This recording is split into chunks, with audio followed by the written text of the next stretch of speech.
Hola amigos, bienvenidos a este tiempo de la radio dedicado a la historia.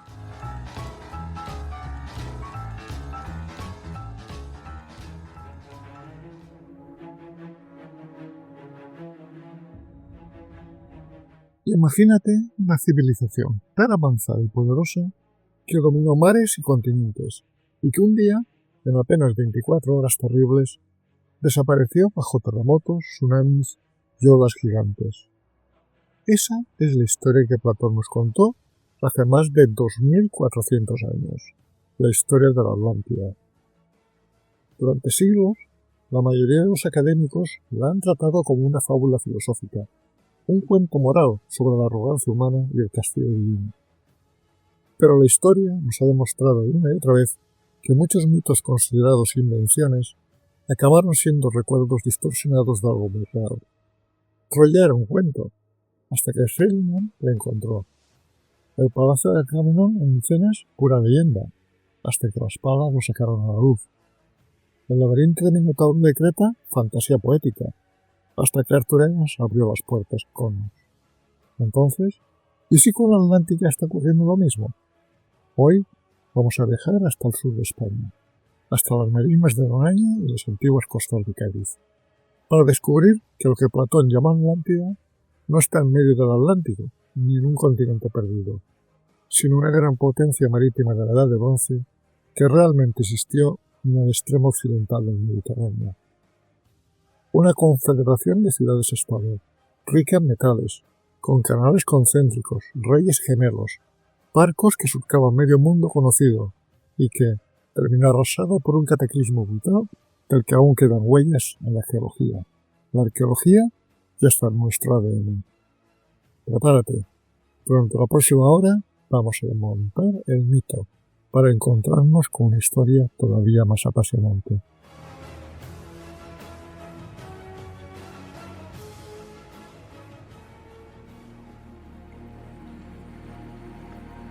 Si hoy le dices a casi cualquier arqueólogo o historiador universitario que la Atlántida pudo ser real, lo más probable es que te mire como si acabaras de confesar que crees en los ovnis y en los reptilianos al mismo tiempo.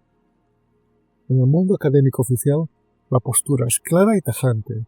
Los mitos antiguos son alegorías, explicaciones poéticas o cuentos morales. Punto.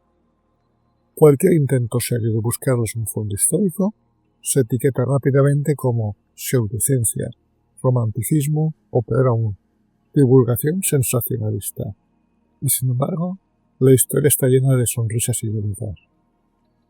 A finales del siglo XIX, la inmensa mayoría de los expertos juraban y perjuraban que la guerra de Troya era un poema bonito y nada más. Homero se había inventado todo. Un empresario rico y medio loco, llamado Heinrich Schliemann, se empeñó en demostrar lo contrario.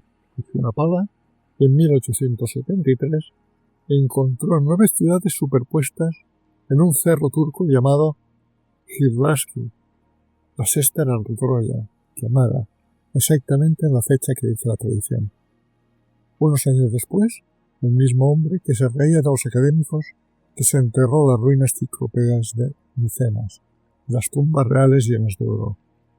El mito de Agamenón acababa de hacerse de carne, hueso y máscara funeraria. En 1900, Arthur Evans llegó a Creta buscando el laberinto de Minotauro. Todos le decían que perdía el tiempo. Encontró el Palacio de Nosos, con sus frescos, sus almacenes, sus tuberías de cerámica y hasta un trono que aún esperaba a su rey. 3 veces seguidas, la ciencia oficial tuvo que tragarse sus palabras y reescribir los libros de texto. Entonces, ¿por qué con Atlántida seguimos en las mismas? ¿Por qué sigue siendo un tema casi prohibido en las universidades serias? Porque reconocer que Platón pudo estar hablando de algo real obligaría a reescribir muchas cosas que duelen. Que la civilización no nació solo en Grecia y Oriente Próximo. Que en el extremo occidente del Mediterráneo hubo sociedades igual de complejas o más, siglos antes de lo que nos han contado, y que el eurocentrismo clásico tiene grietas muy grandes. Pero la evidencia ya no cabe en un cajón.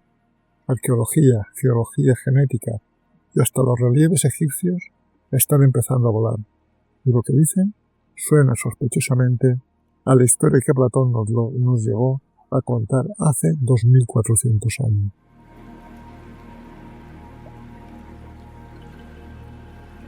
Para entender qué pasó realmente con la Atlántida, lo primero es volver a la fuente original, los dos diálogos que Platón, el Tirineo y el Critias, escritos hacia el 360 a.C. Durante toda la Edad Media y el Renacimiento, los únicos textos griegos que circulaban en Europa llegaban a través de traducciones latinas o árabes bastante imperfectas. Y ahí se cometió el gran error. Los traductores leyeron mal el texto y colocaron Atlántida en medio del océano Atlántico, como un continente gigantesco que se hundió de golpe. Esa imagen, tan espectacular y tan falsa, es la que ha alimentado películas, novelas y miles de teorías locas. Pero si lees el griego original, Platón nunca habla de un continente perdido en el Atlántico. Dice textualmente que la Atlántida estaba delante de las columnas de Hércules, o sea, justo al salir del estrecho de Gibraltar, y que era una isla grande frente a la región llamada Cadínica, es decir, la zona de Cádiz. Tampoco dice que se hundiera enteramente en el fondo del océano. Habla de que desapareció tras terremotos e inundaciones catastróficas, quedando convertida en un lodazal intransitable para los barcos. Eso no suena a continente que se vaya al abismo, suena a una costa que quedó arrasada y convertida en marismas. Y lo más importante, Platón insiste una y otra vez en que no está inventando nada. Dice que la historia la llegó de primera mano. Sacerdotes egipcios lo contaron a Solón, el gran legislador ateniense, hacia el 590 antes de nuestra era. Solón se lo transmitió a su familia, y de ahí llegó a Critias, un amigo de Platón, que la recitó de memoria. Platón en su texto repite 3 o 4 veces la frase «esto no es un mito inventado», sino una historia absolutamente verdadera. Y cuando describe la capital, no mete dragones, magia, habla de tirremes, muelles, puertas recubiertas de bronce, toros sacrificados sobre una columna sagrada, detalles tan concretos y tan poco mágicos que resultan sospechosamente reales para ser pura fantasía. Así que, antes de seguir, quedémonos con esto. Platón no estaba escribiendo ciencia ficción, estaba recogiendo una tradición muy antigua que ya circulaba por el Mediterráneo y que por alguna razón quería que no se olvidara. A principios del siglo XX, un arqueólogo alemán llamado Adolf Schulten llegó al suroeste de España con una idea fija. Aquí estaba Tartesos, la rica tierra de metales de la que hablaban ya los griegos en el siglo VI a.C. Schulten excavó cerca de Huelva, en el valle del Guadalquivir y en las marismas de Doñana. Encontró restos de ciudades, minas de plata, joyas increíbles y un nivel de riqueza que dejó boquiabierto a la Europa de la época. De repente, la península ibérica dejó de ser la periferia bárbara, que aparecía como una de las grandes potencias comerciales y metalúrgicas de la antigüedad.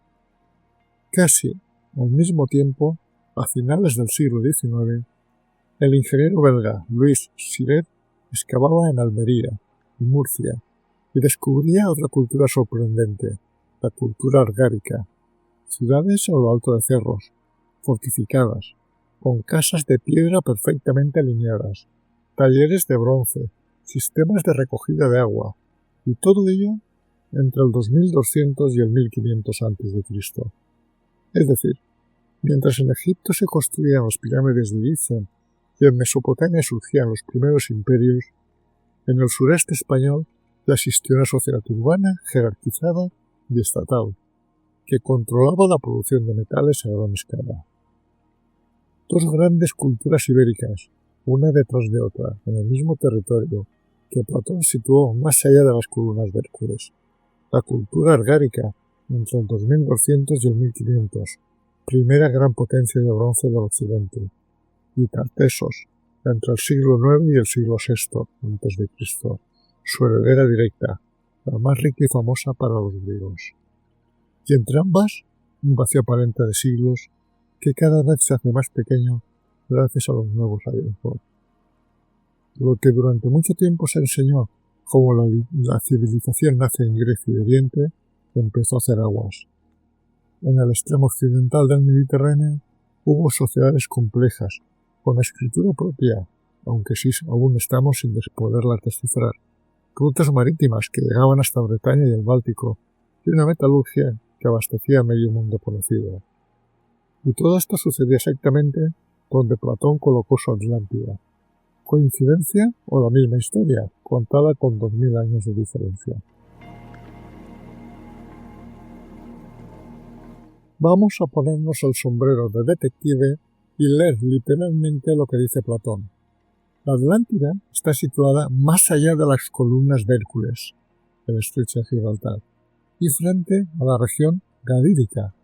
Gades es Cádiz, no hay otra zona en todo el planeta que se llame así en la antigüedad. Punto número 1. La capital se construyó en una enorme llanura rectangular, fértil, rodeada de montañas, abierta al sur hacia el mar y protegida del norte por cadenas montañosas. En esa llanura había una red de canales rectilíneos que recogían el agua de las montañas y la llevaban al mar. Y en el centro, la ciudad real. 3 anillos de agua y 2 de tierra, conectados por puentes y un gran canal que llegaba hasta el mar. Ahora, mira un mapa antiguo del Golfo de Cádiz y del Bajo Guadalquivir. Hasta hace unos 2500-3000 años existía una enorme laguna interior llamada por los romanos Lacus Lingustini, un inmenso estuario navegable de más de 100 kilómetros de largo y 40 kilómetros de ancho que penetraba tierra adentro hasta Sevilla y que hoy son las marismas del Guadalquivir y el Parque Nacional de Doñana. Los estudios geológicos son clarísimos. Hace 4000 años esa laguna era totalmente navegable. Tenía islas naturales y brazos de agua, que formaban círculos y semicírculos. El río Guadalquivir y sus afluentes creaban una red de canales naturales perfecta. La llanura aluvial era una de las más fértiles de Europa. Y al norte, la Sierra Morena, hacía de barrera contra los vientos fríos, exactamente como describe Platón. Los sondeos y las imágenes por satélite han encontrado estructuras circulares y rectangulares sumergidas o enterradas bajo las marismas que nadie ha excavado todavía a fondo, porque parte está dentro del Parque Nacional de Doñana y está protegida. Y hay un detalle que nos pone la piel de gallina. En las estelas tartésicas y las coronas de oro adgáricas aparece una y otra vez el motivo de los anillos concéntricos de tierra y agua, el mismo plano urbano que Platón describió con 900 años de antelación. No hay otro sitio en el mundo que cumpla tantos puntos a la vez. Ni Santorini, ni Creta, ni las Azores, ni el Caribe, ni la Antártida. Sí, ¿quién me ha dicho que en la Antártida también estuvo la Atlántida de Platón? Solo la bahía de Cádiz, más Doñana, encajan como un guante.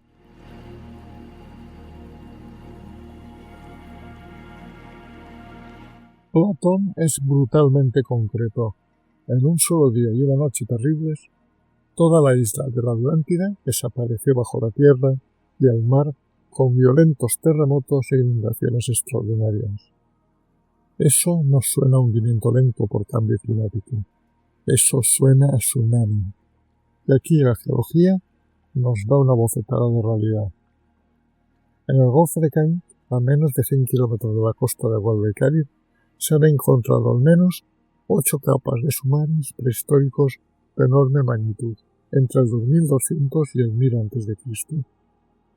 Una de ellas, fechada aproximadamente entre el 1200 y el 1100, dejó depósitos de arena marina hasta 15 kilómetros tierra adentro y a más de 10 metros sobre el nivel actual del mar. Imagina una ola o una serie de olas de 15 a 20 metros de altura entrando por la antigua bahía del Guadalquivir y arrasando todo lo que encontraba: ciudades, canales, puertos, campos de cultivo. En cuestión de horas, la llanura más fértil del océano Mediterráneo se convierte en un lodazal salido intransitable. Los barcos que intentaban entrar después quedaban atrapados por el fango. Para los navegantes griegos y fenicios de siglos posteriores, aquello era literalmente un mar impracticable y lleno de lodo, exactamente lo que dice Platón. Y la fecha encaja de forma escalofriante. El colapso final de la cultura argárica sobre el 1350 a.C. y el comienzo del declive de Tartessos coinciden con este periodo de megatsunamis y la gran crisis del bronce final que sacudió todo el Mediterráneo oriental. No fue un castigo de Poseidón, fue simplemente un desastre natural de proporciones bíblicas que borró del mapa una potencia marítima entera y que quedó grabado en la memoria colectiva como la gran inundación. La misma que luego aparece en el diluvio de Noé o en el mito griego de Deucalión y en decenas de relatos de todo el planeta. Cuando Platón escribió que la Atlántida desapareció en un solo día y una noche, probablemente no estaba exagerando. Estaba citando el recuerdo traumatizado de un evento que realmente ocurrió.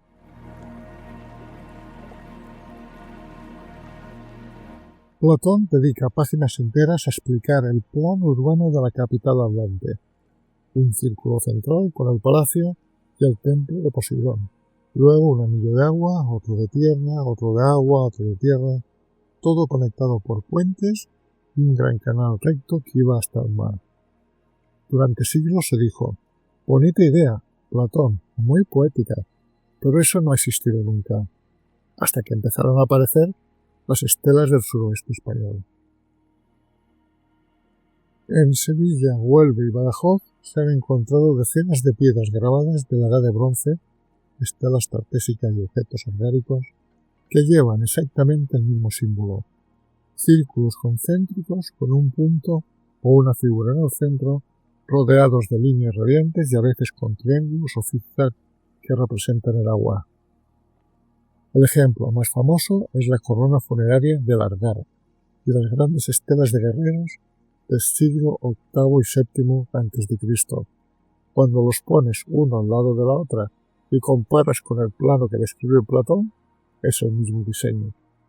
No es parecido, es idéntico. Y no solo eso, en algunas tumbas y en estructuras defensivas tartésicas aparecen fosos y murallas concéntricas reales, excavadas en el terreno. No son dibujos abstractos, son planos de ciudades que funcionaban así. Los arqueólogos que no quieren oír hablar de Atlántida los llaman símbolos solares o escudos estilizados. Pero cuando pones el dibujo de las estelas al lado del mapa que dibuja Platón en el Critias, no hace falta ser detective para darse cuenta de que estamos mirando el logotipo oficial de la capital atlante, grabado en piedra 1000 años antes de que Platón naciera.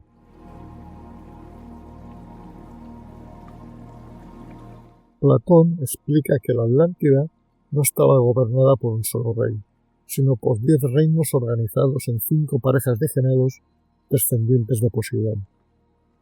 Cada pareja de hermanos reinaba junta, juraban sobre una columna sagrada y gobernaban con equilibrio de poder. Era una monarquía dual, sagrada y inestable. Durante mucho tiempo se dijo: ¡qué bonito sistema! Platón se lo inventó para su república ideal. Hasta que en 1983 apareció en Almadén de la Plata, a 70 kilómetros de Sevilla, una estela de piedra de 1,50 metros de alto, fechada hacia el 1500 a.C. En ella aparecen 2 reyes exactamente del mismo tamaño, uno al lado del otro, en pie de igualdad absoluta. Uno lleva un casco con crines, el típico de los guerreros argáricos. El otro lleva casco con cuernos, el símbolo tartésico clásico. Entre ellos hay un escudo redondo y grandes espadas. Debajo una serie de objetos que representan el poder: lanzas, peines de marfil, espejos de bronce, todo idéntico al ajuar de las tumbas principescas de la edad de bronce ibérica. Es la representación visual perfecta de la monarquía dual que describe Platón. 2 linajes, argárico y tartésico, unidos en una sola confederación de poder, gobernando juntos el mismo territorio. Y la fecha, siglo XV a.C., exactamente al momento en que, según los cálculos que se derivan del propio texto de Platón. Tengamos en cuenta que Solón fue a Egipto en el 590 a.C., y es entonces cuando los sacerdotes egipcios le contaron que el apogeo de la Atlántida había sucedido 9.000 años antes.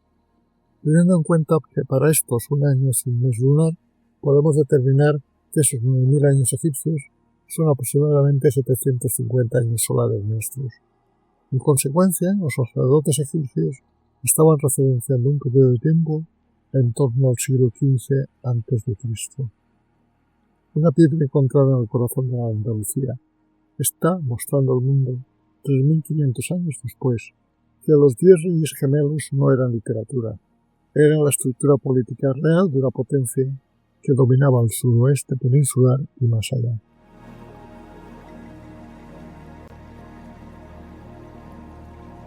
Platón no hablaba de una isla aislada y ya está. Dice, literalmente, que los reyes atlantes gobernaban muchas otras tierras, parte del continente y toda la región hasta Egipto y la Tirrenia, que es la actual Toscana en Italia. Es decir, desde el sur de España controlaban el norte de África, el Mediterráneo occidental y llegaban hasta el centro de Italia. Durante mucho tiempo eso se consideró una exageración política, hasta que empezamos a ver el mapa con otros ojos. Hacia el 1300 a.C., cuando la Confederación Argárica Tartésica estaba en su apogeo, vemos una red comercial brutal. Estaño de Galicia y Cornualles, imprescindibles para hacer bronce, bajaba por el Atlántico hasta Huelva. Plata y cobre del sur de Portugal y de Andalucía salían en barcos hacia Cerdeña, Sicilia, Chipre y el Egeo. Encontramos objetos ibéricos en tumbas de la Toscana, lingotes de cobre tipo Side, los típicos del Mediterráneo oriental, en Andalucía, y cerámica argárica en el norte de Marruecos.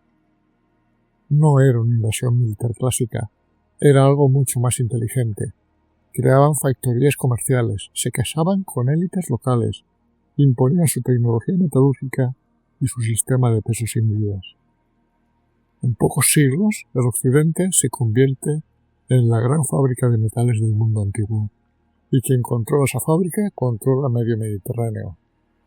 Y cuando Platón dice que intentaron conquistar Egipto y Grecia y fueron detenidos, está describiendo exactamente lo que los egipcios llamaron siglos después los pueblos del mar, una coalición marítima que en el 1200-1175 a.C.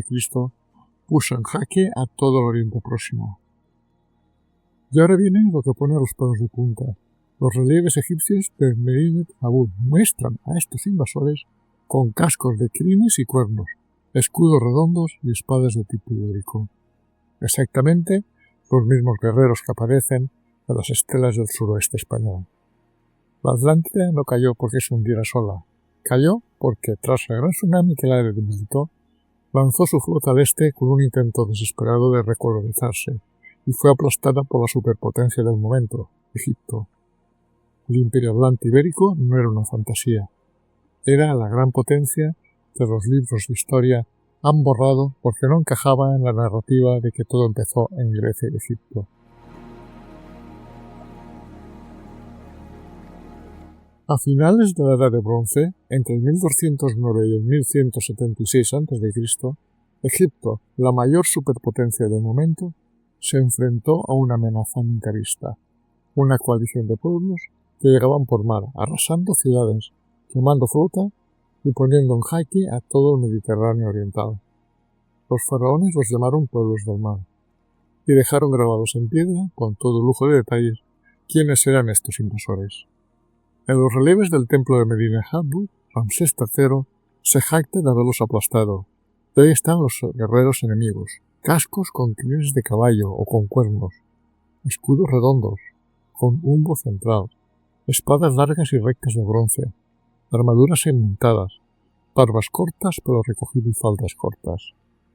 Si has visto alguna vez la estela del guerrero de la Edad de Bronce del sureste español, las de cabeza de buey, papote o solana de cabañas, te darás cuenta de que son exactamente los mismos hombres, no parecidos, idénticos. Los barcos de los pueblos del mar tenían proas en forma de cabeza de pájaro, igual que los que aparecen en cerámicas y bronces tartésicos. Y entre los nombres que los egipcios anotaron están los de Sardem, posiblemente sardos ibéricos, los Sequestels, sicilianos con conexiones occidentales, y los Denen o Danuna, que algunos identifican con la tribu bíblica de Dan, también vinculada al occidente. Es decir, la gran coalición que casi derriba Egipto no venía solo de Anatolia de las islas griegas, como se ha repetido durante décadas. Su núcleo duro, sus mejores guerreros y su tecnología naval procedían del extremo de occidente, en el mismo territorio que Platón llamó Atlántida. Después del tsunami que arrastró sus ciudades y su economía, los atlantes ibéricos no se quedaron quietos. Organizaron una expedición militar masiva hacia el este buscando nuevas tierras. Llegaron hasta Libia, Creta, Chipre, Anatolia y el Levante, y solo los ejércitos de Ramsés III lograron detenerlos. Fue la última gran aventura de la Atlántida, y también su sentencia de muerte. Derrotados y dispersos, su imperio se deshizo. Sus ciudades quedaron bajo el barro, sus archivos se perdieron y su nombre empezó a convertirse en leyenda. Pero Egipto guardó su retrato para siempre en las paredes de sus templos. Cuando un imperio domina rutas marítimas durante siglos, no desaparece sin dejar rastro. Y los atlantes ibéricos llegaron muy lejos. Uno de los puntos clave era Chipre, la gran isla del cobre. Allí aparecen nombres de algunos sospechosamente parecidos a los del oeste mediterráneo. Tomasos recuerda el río Tajo o al Támesis. Al-Salasilla, el nombre antiguo de Chipre en las cartas de Amalna, suena a Alesilla, un topónimo que se repite en la Galia y en el occidente. Pero lo que deja sin aliento es la arquitectura religiosa. En Cádiz existía el famosísimo santuario de Heracles Mercar, con 2 columnas monumentales que simbolizaban las columnas de Hércules. En Pafos, Chipre, está el templo de Afrodita, nacida, según la tradición, de la espuma del mar, como la propia Ulises. ¿Y sabes cómo estaba construido? Exactamente igual, podio elevado, 3 naves interiores y flanqueado por las 2 columnas sagradas. No es una casualidad. Las 2 columnas eran el emblema atlante por excelencia. Representaban el paso entre el mundo conocido y el océano, entre la vida y la muerte, entre el Mediterráneo y el Atlántico.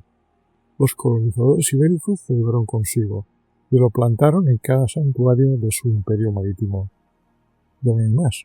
Estudios genéticos recientes, publicados por Natural Scientific, han detectado ADN de origen ibérico en la Edad de Bronce tanto en Chipre como en la Creta minoica.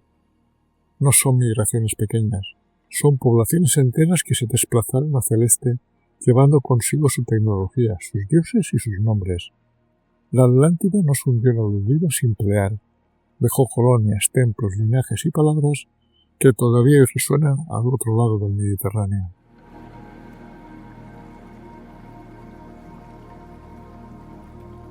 Según las cronologías internas que se deduce de Platón, el desastre final habría ocurrido hacia el año 1069 a.C. Ese año, los años inmediatamente cercanos, la placa africana empujó con fuerza contra la europea justo frente al Golfo de Cádiz. El resultado, un terremoto de magnitud estimada superior a 9 grados y un mega tsunami que arrasó toda la fachada atlántica, andaluza y marroquí. Ciudades enteras desaparecieron bajo metros de lodo y arena. La antigua laguna navegable del Guadalquivir se colmató en cuestión de horas y se convirtió en las marismas que conocemos hoy.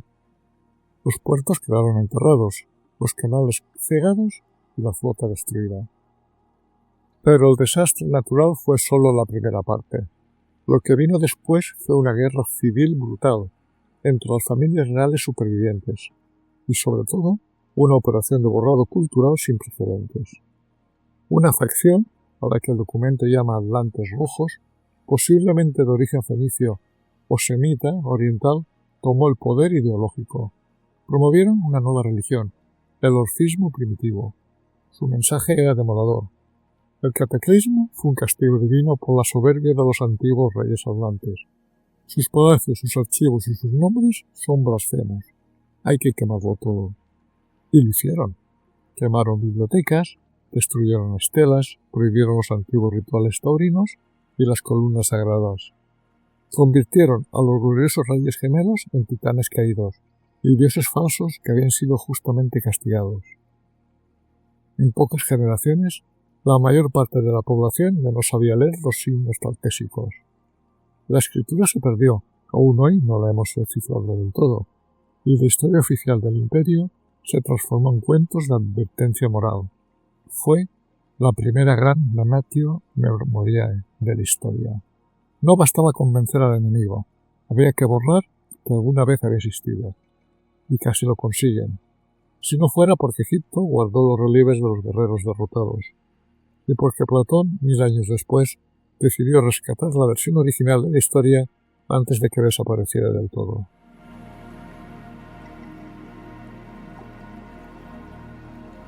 Platón tenía planeada una trilogía completa sobre la Atlántida.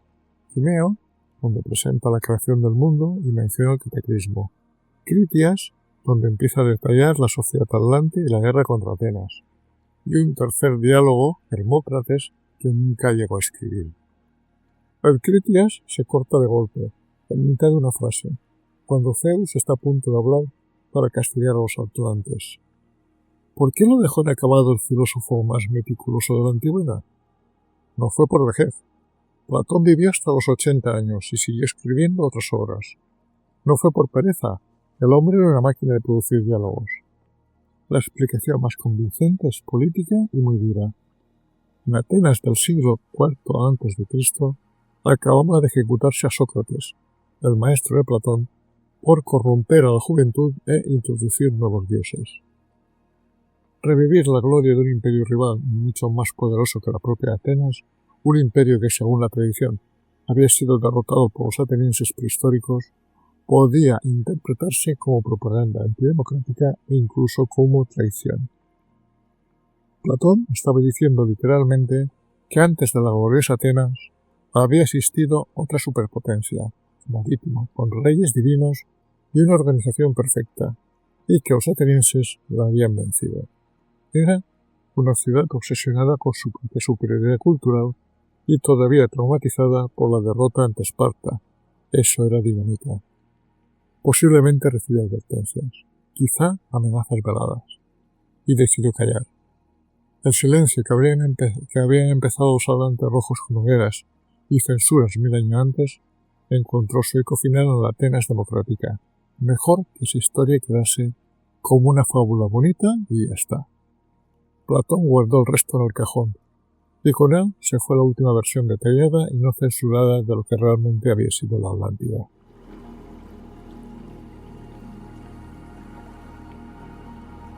Cuando Roma se convirtió en la dueña absoluta del Mediterráneo, sus élites necesitaban un relato poderoso que justificara su dominio eterno, y lo encontraron en la Atlántida.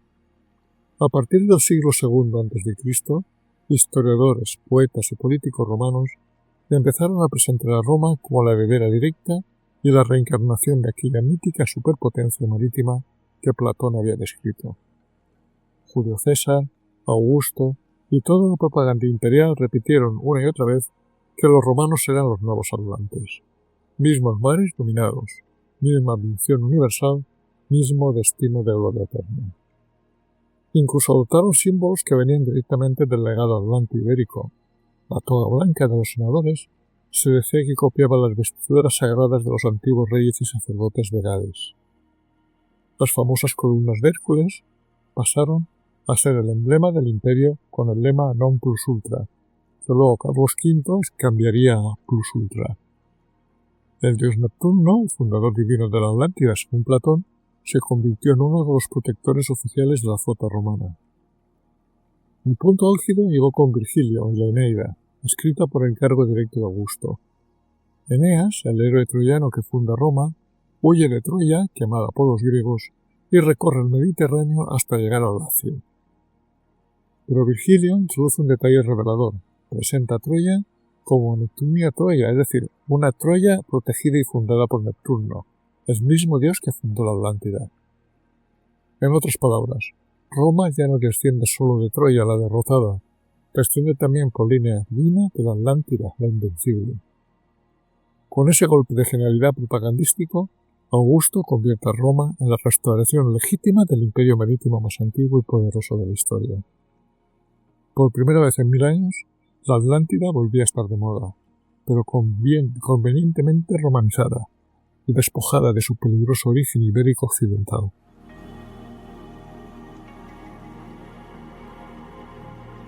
Roma no solo se vistió con la toga blanca de los antiguos reyes atlantes, también resucitó su ética y su forma de entender el poder. A finales del siglo IV a.C. nace el estoicismo en Grecia, pero es en Roma donde explota. Y no es casualidad, Zenón, su fundador, predicaba exactamente las virtudes que Platón atribuía a la Atlántida, ideal antes de su decadencia: sobriedad absoluta, desprecio por el lujo y la riqueza, sacrificio personal por la patria, honestidad brutal y autocontrol estoico ante cualquier adversidad. Para los romanos eso no era una filosofía griega nueva, era la recuperación del espíritu de los antiguos reyes sacerdotes atlantes que gobernaban con disciplina de hierro y devoción religiosa. Al mismo tiempo surge otro movimiento clave, el helenismo.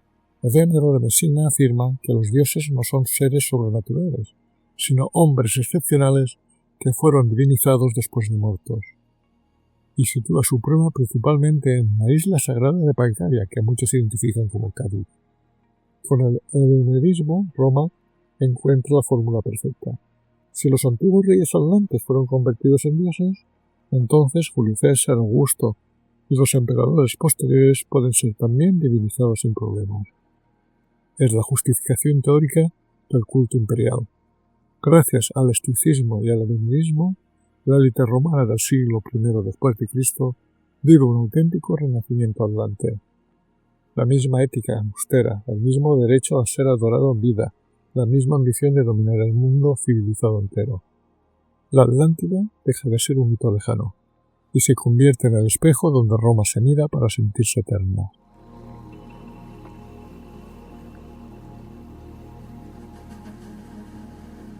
Todo lo que Roma había resucitado con tanto entusiasmo, el cristianismo lo volvió a sepultar. A partir del siglo IV, cuando Constantino y Teodosio convierten al cristianismo en religión oficial del imperio, empieza una caza implacable contra cualquier resto del pasado pagano que oliera a divinización humana o a culto marítimo. Neptuno, el dios fundador de la Atlántida, pasa a ser demonizado. Los tritones, las medusas y las famosas columnas de Hércules desaparecen de los mosaicos, los martillean, los cubren de cal o los sustituyen por cruces. Las academias filosóficas que aún estudiaban a Platón en profundidad y que sabían perfectamente que la Atlántida no era un cuento inocente, son cerradas una y otra vez. En el año 529, el emperador Justiniano ordena el cierre definitivo de la Academia de Atenas. Con ella se apaga la última luz que podía iluminar la versión completa y no censurada de la historia. Los templos de Gades y los santuarios atlantes que quedaban en pie son convertidos en iglesia o directamente destruidos. Los libros que hablaban de reyes, dioses e imperios marítimos anteriores a Roma son quemados o reescritos. El círculo se cierra. Lo que empezó con las hogueras de los atlantes rojos, 1500 años antes, termina con las hogueras cristianas. Dos operaciones de censura separadas por siglos, pero con el mismo objetivo: borrar cualquier rastro de una civilización que demostrase que el poder humano podía hacerse divino y que había existido una orden mundial anterior y rival al que cada nueva religión quería imponer. Al final, la Atlántida quedó reducida a una fábula, lejana o cuento moral para niños, exactamente lo que querían los que la borraron del mapa.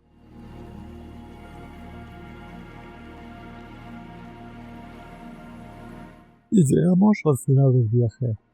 La Atlántida no fue la isla fantástica en medio del océano, ni una metáfora inventada por Platón.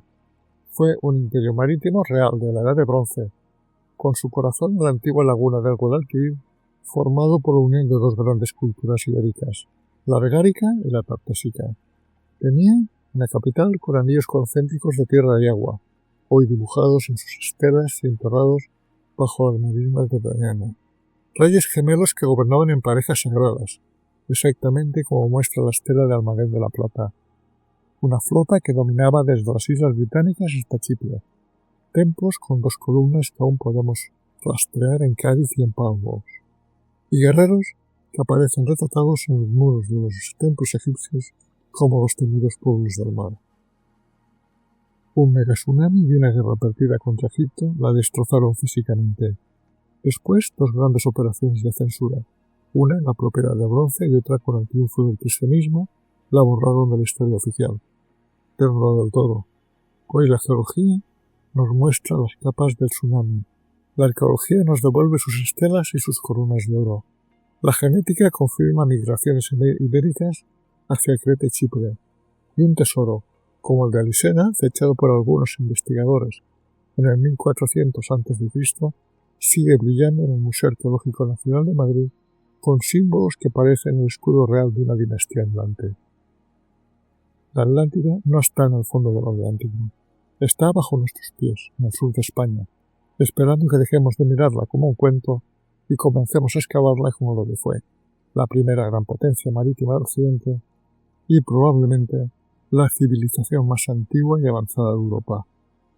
El misterio ya no es si existe o no, el misterio es cuánto tiempo más vamos a seguir fingiendo que Platón se lo inventó todo.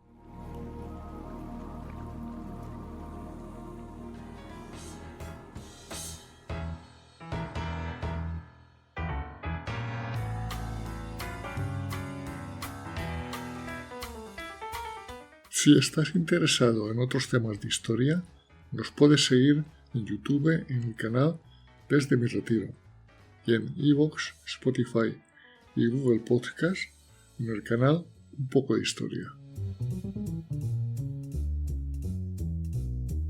Este proyecto radiofónico, creado desde mi retiro en la España profunda, es una realización, para bien o para mal, de José Luis García, ciudadano del mundo.